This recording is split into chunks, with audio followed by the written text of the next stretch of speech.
안녕하십니까, 박사입니다. 영국이 나토 동맹국들에게 우크라이나 원정군 파견을 고려할 것을 권고했다고 중국 관찰자망이 러시아 스푸트니크를 인용해 보도했습니다. 2월 2일 스푸트니크에 따르면 한 소식통은 우크라이나 전쟁 지역의 상황이 키예프에 불리하게 전개되는 점을 고려해 영국은 나토 동맹국들에게 병력 파견을 고려할 것을 권고했다고 전했습니다. 나토 원정군이 우크라이나로 파견돼 키예프 통제 지역에 비행 금지 구역을 설치하고 무기, 장비를 더 공급한다는 시나리오를 제시했습니다. 그리고 드네프르 우한의 방어선을 통제하기 위해 루마니아와 폴란드 국경 지역에서 우크라이나까지 기동성이 뛰어난 나토군을 대규모로 동원할 것을 이 소식통은 제안했다고 스푸트니크는 전했습니다.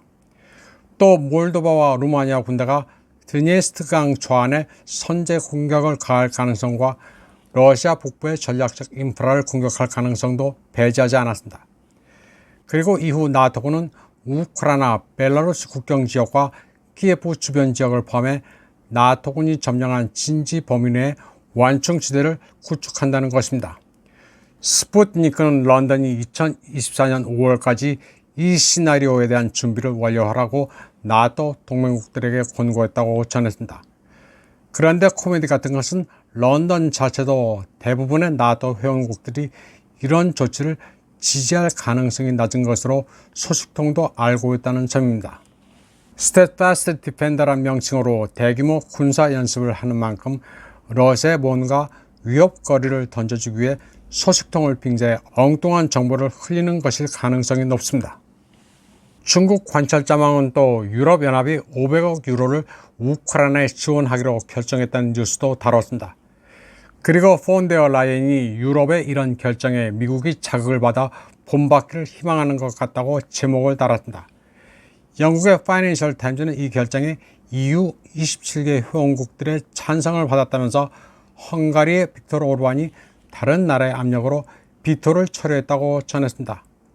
이날 폰데어 라이엔은 우크라이나에 대한 유럽의 견고한 지지를 확인했으며 러시아의 푸틴에게도 강한 신호를 줬다고 말했습니다.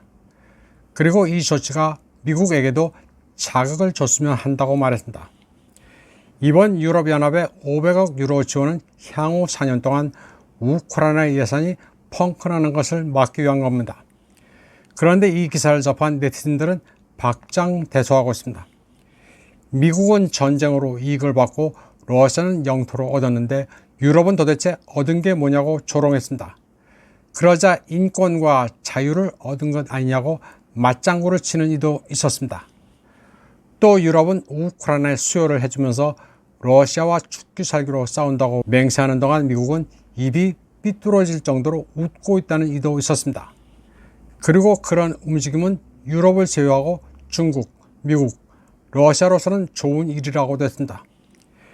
유럽이 자기네들 행복을 희생하고 있으니 큰 칭찬을 해줘야 한다고 조롱했습니다. 이번 방송은 여기까지 하겠습니다.